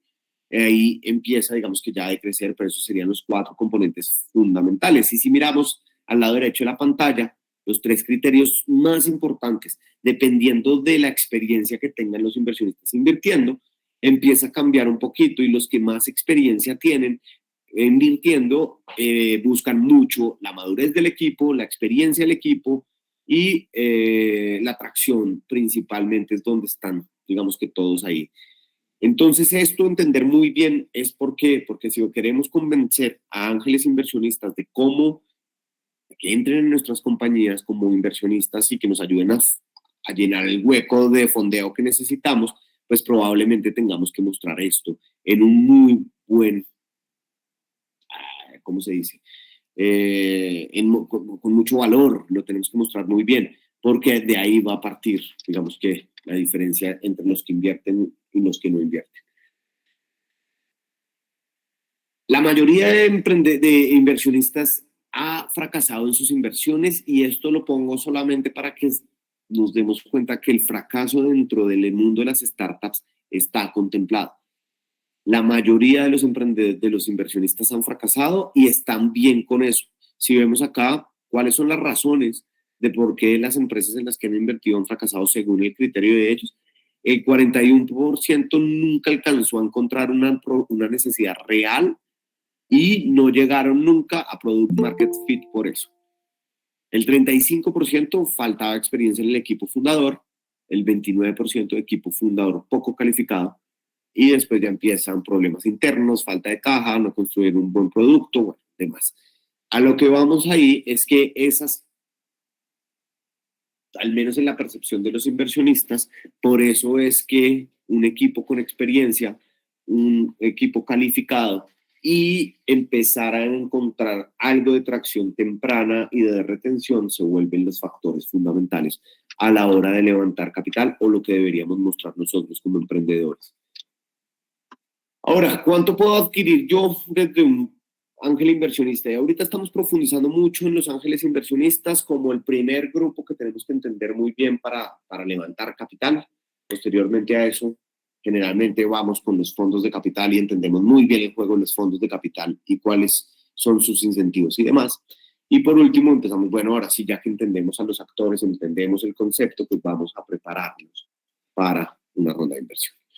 Entonces, ¿cuánto invierten? La gran mayoría está entre unos como ticket mínimo, es decir, yo empiezo a invertir desde, la gran mayoría está desde los más o menos aproximadamente, esto está en millones de pesos colombianos, eso es más o menos 10 a 15 mil dólares como ticket de entrada mínimo y, bueno, como ticket máximo, qué pena no lo alcancé a poner acá, pero llegan como hasta los 200.000. El promedio de máximo estaría, o la mayoría de máximo está como en 80.000, 70.000 dólares, como un ángel inversionista.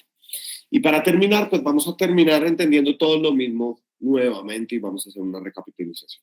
90% de las startups fracasan y por ende, de cara a los inversionistas, las que no fracasan deberían pagar por las demás, por todas las demás inversiones y los rendimientos que estoy esperando. Es decir, si yo meto $100.000 en 5 compañías, si una le va bien, esa tendría que devolverme los $100.000 más lo que yo esperaría ganar, partiendo del hecho que las otras 4 fracasaran, por ejemplo.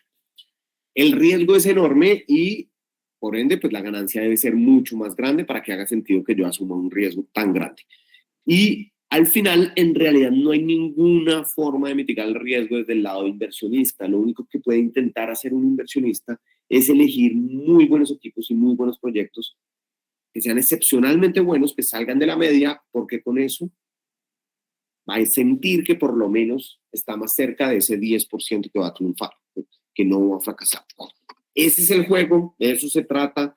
Esta es una pequeña introducción que quisimos hacer. Ya el curso, digamos, y lo demás lo hacemos en el taller y en el workshop, que profundizamos muchísimo más sobre los fondos de capital privado, cómo funcionan, la lógica de los fondos de capital privado. Después pasamos a la parte técnica de cómo se levanta, cuánto se levanta, cómo se saca el monto, cuáles son las diferentes fases de inversión y demás.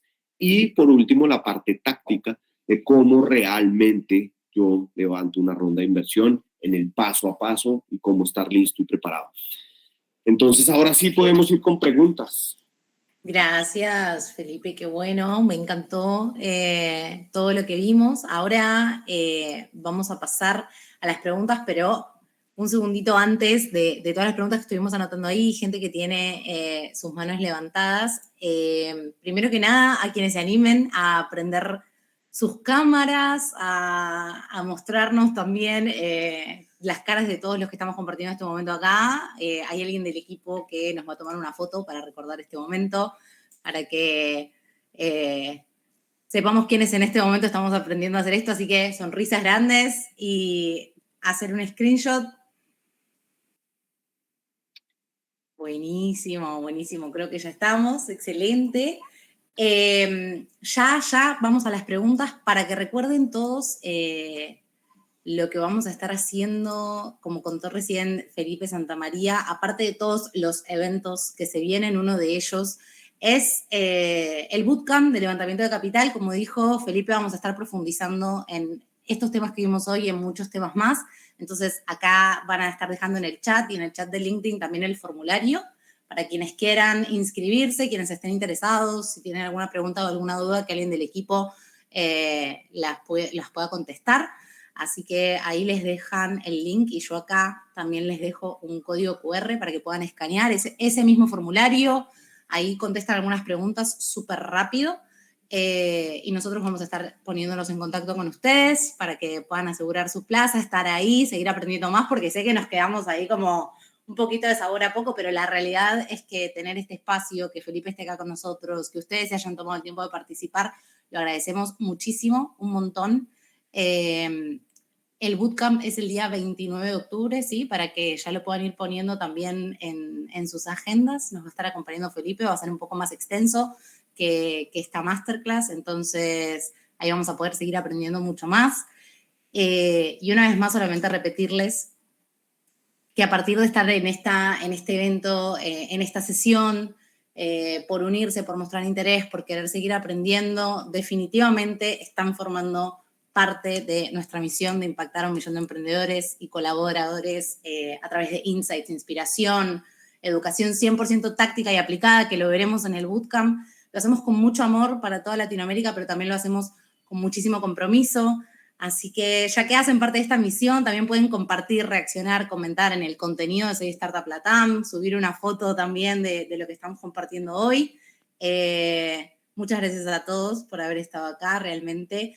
Y ahora sí llega el momento de las preguntas. Entonces, tenemos acá algunas personas con manitos levantadas. Yo sé que hace bastante que está Julián Vargas, así que Julián, decinos desde dónde te conectás, hace tu pregunta. Creo que nos quedamos 10 minutos más, ¿te parece, Felipe? Perfecto. Genial. Gracias, gracias Micaela. Hola Felipe, ¿cómo estás? Mucho gusto.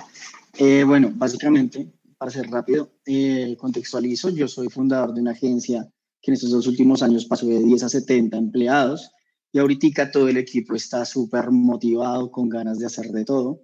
Y en ese sentido estoy construyendo una dinámica para que podamos decidir en qué nos vamos a enfocar. Nosotros tenemos desarrollo, tenemos marca en el equipo, tenemos como todo el equipo ideal para hacer, pero no hemos decidido en qué nos vamos a meter. Entonces, siento que tienes, sobre todo en la aceleradora, tengas alguna dinámica que podrías entregarnos con el fin de decidir a qué es a eso que uno se le va a medir. Nosotros obviamente tenemos muchas ideas, tenemos una tabla en la que hacemos debates sobre esto, pero obviamente creo que desde tu experiencia de pronto puedes tener algo mucho más enfocado que nos ayude realmente a llegar a eso que digamos, aquí fue, nos vamos a salir, pues nuestro objetivo es salirnos de la agencia, abrir espacio a que otros talentos puedan tener los roles directivos en la agencia y en ese sentido pues o sea, generar esa dinámica en la que digamos, por aquí es. Entonces no sé si de pronto tengas algún consejo en cuanto a eso. ¿Como agencia, o sea, como estrategia o como...? No. Nosotros vamos a montar una startup desde cero, es decir, startup. Yo sé que la agencia no es startup y en ese sentido estamos un equipo que quiere salir de la agencia, por decirlo así. Entonces, en ese sentido, esa es la dinámica que te menciono en la que estamos definiendo qué vamos a hacer. Tenemos ideas para que te des una idea como un gamification para generación de contenidos internos en las empresas. Tenemos como varios conceptos, pero obviamente esa etapa en la que uno está definiendo a qué se va a meter cuando ya tiene encima, pues creo que tú lo has servido, una empresa de 70 y en ese sentido quiere llevar a su equipo a otro nivel y su equipo está totalmente enfermo con hacerlo. Bueno, una dinámica... Ahí entre tantos es muy jodido, yo lo veo muy jodido. Pues, es decir, puede ser muy chévere, pero al final alguien también tiene que tomar el batacazo, ¿no? Y decir, venga, esto es lo que vamos a hacer. Pero no, pues chévere, nosotros pues me parece mucho, por ejemplo, a lo que hacemos a veces acompañando corporativos, entonces hacemos como si fuera un Startup Bootcamp, ¿cómo se llama? Startup Weekend, interno, y entonces ayudamos un poquito a dinamizar, se hace como un concurso, se busca como testear sobre todo y experimentar las ideas. Yo lo que les recomiendo así corto para darles paso a los demás es no debatan tanto sobre idea en papel y la idea más loca, sino más bien inciten a que se armen equipos y experimenten, salgan a la calle y lo hagan y empiecen a mirar es por resultados. Porque en papel todo es muy bonito y entonces se vuelve, gana el pitch más popular, no el mejor negocio. Y eso pues creo que es lo que hay que abolir ahí. Es más bien un laboratorio de experimentación fuerte y colectivo. Genial. Gracias, Felipe, buenísimo. Ahora, si no me equivoco, sigue Kenneth, así se pronuncia tu nombre, Kenneth Roche. ¿De dónde te conectás? ¿Cuál es tu pregunta? Sí, un placer. Kenneth Roche de Ciudad de Panamá. Primero, Felipe, gracias por compartir tanta sabiduría. Consulta, si una compañía está en fase de idea, ¿qué puede hacer para darse a conocer? Actualmente somos una compañía que crea y franquicia marcas virtuales de comida. En fase de idea para darse a conocer, lo primero que yo haría es primero encontrar muy bien para qué me quiero dar a conocer. Porque si estoy en fase de idea, probablemente me tenga que dar a conocer con 2 personas. Con mi primer cliente y con el primero que me va a rechazar. No, pero con muy poca gente. Entonces yo utilizaría pues herramientas muy perfiladas, o sea, muy afiladas para encontrar esas personas que necesito para digamos que conversar. Ya cuando yo salgo al go-to-market, pues lo que yo siempre soy fan es prototipar en pequeño y escalar. Entonces, pues, sacar 2 primeros clientes, hacerlos felices, después sacar 5 y volverlos felices. Y ya ahí con un poquito de caja, con un poquito de proof of concept, ya uno ahí sí buscar cómo darse a conocer. Darse a conocer creo que tiene mucho, las aceleradoras funcionan bien, los demo days funcionan muy bien, los eventos online, los eventos presenciales, dependiendo cuál sea mi target y qué es lo que sea buscando. Si yo estoy buscando inversión, pues tengo que buscar los canales para encontrar inversionistas, y esos son demo days, sindicatos de inversionistas, redes de ángeles, Si es visibilidad de clientes, pues probablemente no es por ahí, tampoco creo que sea LinkedIn, por ejemplo, para restaurantes o para marcas de restaurantes. Entonces uno tiene que ir perfilando hacia dónde, pero todo a su momento, ¿no? Yo, a veces, y mi recomendación ahí, a veces yo veo, siento que, no sé, no es tu caso, Kenneth, pero a veces veo que el emprendedor muchas veces tiene como muchas ganas de ser visible y no exitoso. Uno hay momentos en donde no necesita ser para nada visible. Con que lo conozcan 10 personas que necesitan conocerlo, ya vemos empresa. Entonces yo me enfocaría en encontrar esos primeros 3, 4, 5 que necesitan conocer tu propuesta. Genial, buenísimo, gracias Felipe. Mientras también Felipe va contestando preguntas, acá les dejo el código para que tengan tiempo de llenar el formulario y estén ahí en el bootcamp, que los vamos a esperar felices. Y creo que sigue Jonathan, ¿no? De Joint Venture, para que hagas tu pregunta. Sí, soy yo nuevamente, gracias. Hay algo que me llamó la atención de lo que dijo Felipe y es el tema de que si bien todos los emprendedores tienen como un propósito muchas veces social y tienen una visión así súper especial, los inversionistas, según explicaba Felipe, no tienen tanto altruismo de pronto como el emprendedor. Y en ese caso, yo quiero preguntarle cuáles son las diferencias entre los tiburones de Estados Unidos y versus los tiburones de LATAM. ¿Será que los tiburones de Estados Unidos tienden a inflar las empresas, las startups de cualquier tamaño, inflarlas hasta tal punto que las pueden arruinar, las pueden llevar de una inversión a otra, y llenarlas de pronto de algún problema, alguna mala práctica? Sí, yo creo que cuando uno tiene afán, sí, pero yo ahí en el punto, yo creo que cuando uno llena infla algo, tiende a explotarse. No hay bomba que aguante tanto aire que no se explote. Y eso pasa con las startups, se pincha cuando no hay nada debajo, se pincha. Ahora hay startups que han levantado un montón de plata y son muy buenas, y hay startups que han levantado un montón de plata y son muy malas, como en todo. Yo creo que no hay que satanizar las que han levantado mucho o las que han levantado poco, ninguna es por levantar mucho o poco es muy buena o muy mala. Pero el primer punto me llama la atención, el primer punto es que yo creo que el mundo de los negocios no es altruismo, y el inversionista, no es que el emprendedor quiera ser altruista y el inversionista no. Los dos quieren cambiar el mundo, o muchos de los inversionistas que conozco, y hablo desde mi puesto, que yo quiero cambiar el mundo para bien, y eso lo considero que tiene un impacto social. Yo me metí en esto porque apoyar emprendedores para mí es cambiar la región, y con eso me siento alineado. Ahora, no es caridad, es negocios. Y si ustedes como emprendedores quieren realmente cambiar el mundo, no lo van a cambiar si no logran hacer un negocio, porque van a impactar a 5 patos. Solo creando una gran empresa van a poder impactar a miles o cientos de miles o millones de personas. Entonces, a veces por eso, por ejemplo, el emprendimiento de impacto no me gusta. Todo el emprendimiento es negocio primero. Ahora, que tú siendo negocio seas responsable, qué chévere. Ahora, que tú siendo negocio tengas un propósito más allá de hacer billete, está buenísimo. Pero igual hay que llegar a final de mes para hacer empresa. Y hay que pagarle a la gente bien para hacer empresa. Y hay que ser sostenible para hacer empresa. Entonces, al final yo creo que es lo mismo, solamente que nunca se debe perder de enfoque, que cuando uno está creando un emprendimiento, antes de ser un favor, es un negocio, es una empresa.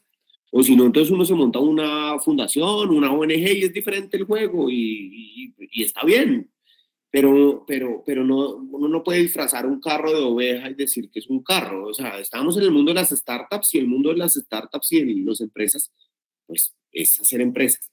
Ahora, cada vez más responsables, ¿no? Cada vez con mayor valor social y circular. Todo eso estoy completamente de acuerdo. Pero primero empresa. Genial.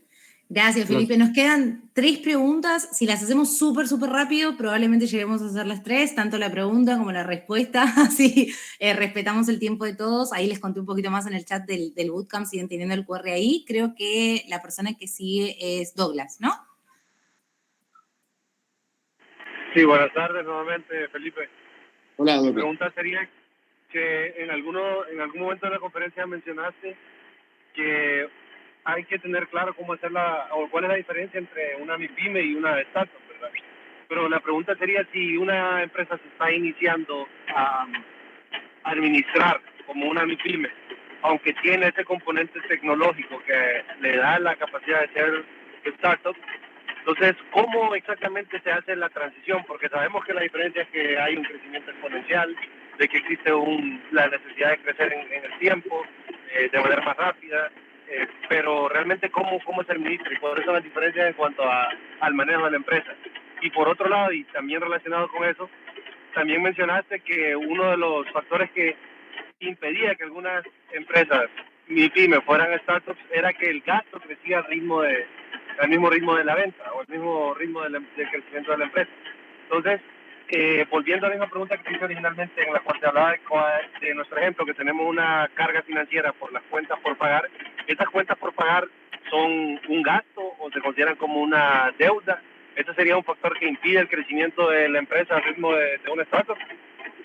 ¿O cómo sería en este caso? A ver, primera respuesta es un cambio de mentalidad y es un cambio de approach. Cuando yo estoy buscando crear una empresa grande y ese es casi que binario, o lo logro o no lo logro, lo que termina pasando es que yo empiezo a tomar decisiones y mi obsesión está en encontrar algo que sea escalable y que llegue a tomar una participación significativa del mercado. Mientras tanto, cuando yo estoy parado en el otro lado, pues mis decisiones van a estar basadas en cómo me sigo manteniendo y trato de crecer a la mayor proporción posible. Ahora, en cuanto a la pregunta específica de tu compañía, si quieres lo podemos hablar después, porque creo que es muy específica, pero las fintech generalmente que dependen de capital tienen un componente que pueden tener un producto muy tecnológico y muy escalable, pero siempre también tienen que ir creciendo el lado que no es tan escalable, que es tener capital. Cuando logran obtener el capital, el fondeo para poder seguir creciendo digamos, con escalabilidad, logran pues, ser escalables, pero tienen como esa doble característica, ¿no? Por un lado tienen un modelo escalable y por el otro lado tienen un componente que es difícil de escalar. No quiere decir que sea imposible, pero tienen que enfrentarse con eso. Excelente, buenísimo. Gracias por esa pregunta, esa respuesta. Catalina, ¿desde dónde te conectás? Y déjanos tu pregunta. Hola a todos, me conecto desde Bogotá. Soy cofundadora de Cideuna, conectando pasajeros entre ciudades. Tenemos un prototipo, ya estamos haciendo viajes y mi pregunta es, cuando un ángel inversionista realiza una inversión, ¿cuál es la due diligence? Y la segunda pregunta es, ¿qué porcentajes en Latinoamérica de ángeles inversionistas invirtiendo en un equipo diverso donde por lo menos una cofundadora es una mujer? Gracias. Bueno, no, la primera, pues no, yo creo que es difícil, sobre todo pues en Latinoamérica, en el mundo, ni siquiera en Latinoamérica, en el mundo la participación femenina en el emprendimiento de startup es más baja, es como el 25%, es decir, el 25 o 22% de las startups tienen presencia femenina dentro de sus socios fundadores. Para mí es algo que nos ha trasnochado en Rockstar bastante, honestamente, y pues tengo el orgullo de poder decir que esa ratio en Rockstar es mucho más alta, la duplicamos, y este año en el programa que acaba de empezar el 50% de las compañías tienen presencia femenina, digamos que superando el doble de la media. Pero es un problema que creo que es regional, es mundial, no regional, y lo que buscamos es eso, pues un poquito incentivar y un poquito premiar, un poquito buscar, pues como darle visibilidad al tema, porque si eso no pasa, pues es difícil, pero también uno se da cuenta y pues el problema viene de más atrás, porque si uno mira, la presencia de mujeres emprendedoras es bastante baja, es una quinta parte, entre una cuarta y una quinta parte de las startups vienen con presencia, pues tienen presencia femenina, digamos, dentro de sus fundadores, pero si uno mira cómo es el venture capital, es peor, es como el 8%. Entonces, pues obviamente también eso no va a cambiar si no cambia desde arriba. Es un problema del huevo y la gallina, pero bueno, no, pues remando se va solucionando, se va por lo menos equiparando un poquito. Vamos a ver. Buenísimo, muy buena pregunta, Cata, gracias por ponerla en la mesa. Nos queda una última pregunta. Los demás, que sé que también tienen dudas, los invito a que vengan el 29 de octubre al Bootcamp, así pueden tener más tiempo también para dejar estas preguntas y sigan a Felipe Santamaría en su LinkedIn, en sus redes, que él siempre está compartiendo muchísima información. Probablemente ahí preguntaban libros que recomienden o podcasts, entonces también ahí pueden buscar recomendaciones y consejos que él deja. La última pregunta es de Cristian Torres, adelante.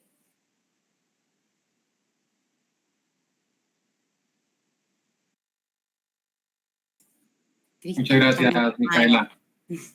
Gracias, Felipe, por tu charla. Tengo una pregunta como un poco más genérica en el mundo, en las finanzas. O sea, el tema, o si se más bien, la inversión a las startups va a ser afectada o están ustedes pensando que va a ser afectada por el tema de la inflación y la recesión económica de tanto se habla a nivel mundial al siguiente año o en los próximamente que se avecina? O sea, ¿esto va a afectar el tema de la inversión o a este tipo de ecosistema? Sí, claro, lo que pasa es que yo creo que ahorita estábamos justamente en una charla antes con el batch de Rockstar. Yo creo que realmente sí, puntualmente sí, pero yo creo que realmente lo anormal fue lo que estaba pasando en los años anteriores. Esto es lo normal. Realmente en donde hay menos liquidez para las startups, para estos equipos emprendedores, para crear cosas, es que estaban regalando plata porque pues los CDTs daban el 4, una cosa así, o el 3, entonces pues cualquier cosa competía con eso, subiendo las tasas, pues obviamente hoy en día toca pelear con mucho y la liquidez, por ejemplo, en el Venture Capital pues se redujo bastante. Y está bien, yo creo que es que así ha sido normalmente. Si uno mira la historia, lo anormal era lo anterior, lo de los últimos 2 años. Yo creo que lo que ahorita pues se está enfocando mucho es hacer cosas que hagan sentido, que sean financieramente responsables. Eso se había perdido un poco y creo que ese es el gran cambio, como el mindset, pues crear empresas que por más que estén tomando la decisión de no ser rentables por crecer, es tomar la decisión, ¿no? Otra cosa es la imposibilidad de ser rentables. Y yo creo que se nos olvidó esa premisa básica en estos últimos años en donde todo parecía válido, todo vale, y pues no. Yo tengo que poder mostrar que soy capaz de ser rentable si quisiera, pero no quiero, porque quiero crecer rápido. Ese es, digamos que, el mantra que me gustaría que se llevaran, pero el tiempo sigue lo mismo. Lo que pasa es que bajaron las hipervaloraciones y la hiperinflación, pues, de todo vale. Y ya. Y por último, como libro, pues les recomiendo mucho el mío, gracias, Emprendedor Inmoviable. Yo creo que les puede servir para muchas de estas preguntas: equipo, construcción de valor desde el día 1, experimentación rápida, financiamiento. Ahí tenemos Genial, Felipe, gracias. ¿Nos contás un poco más como los temas que vamos a tocar en el Bootcamp? Sé que son bastante más extensos, pero para que la gente se dé una idea también de lo que pueden ver ahí. Claro, totalmente. Ahorita pues digamos que es un poco de cómo es el Venture Capital, ya entendiendo muy bien del por qué, cómo es, de qué se trata, quiénes son los VCs y cómo entenderlos, comunicar, o sea, cómo llegar con una propuesta que haga sentido, cómo crear esa propuesta que haga sentido y sobre todo que sea win-win. Encontrar muy bien las fases, los montos, de qué debo buscar y con quién debo buscar, los tipos de inversionistas y qué tipo de empresas, estrategias y demás deben servir. Y obviamente proyectar la dilución, el cap table de la startup, cuidarlo, hacerlo muy bien. Y por último, una parte muy digamos que muy cómo hacerlo. Que creo que es siempre bastante fundamental, no solo entender y dejarlo en las nubes, sino una parte muy práctica para que saquemos adelante nuestras rondas, estemos preparados y podamos salir a hablar con un inversionista con mucho mayor criterio y proponiéndole algo que les haga sentido, tanto a los inversionistas como a ustedes como emprendedores. Excelente, buenísimo. Bueno, sé que quedaron algunas preguntas por responder. Gracias por su paciencia, por su tiempo, los que nos pasamos 20 minutos, así que el tiempo de todos lo valoramos un montón y por eso hay algunas preguntas que no hemos llegado a hacerlas, pero los esperamos ese día en el bootcamp. Igualmente déjenos nuestras preguntas acá. Nosotros vamos a intentar ir respondiendo todas las que podamos también por WhatsApp. Felipe, gracias a vos, muchas gracias a vos por este espacio. Felices de haberte podido tener acá, de volver a tenerte el 29 de octubre. Y gracias a todos los que se conectaron. Ha sido un placer compartir este espacio. Gracias, Felipe, a vos también. Muchísimas gracias, Micaela y todos. Gracias por la atención. Espero no haberlos aburrido y bueno, nos vemos pronto. Que estén bien. Buenas noches. Gracias. Hasta luego. Buenas noches. Estuvo súper. Muchas gracias. Gracias. Gracias. Buenas noches a todos. Gracias. Gracias. Hasta luego.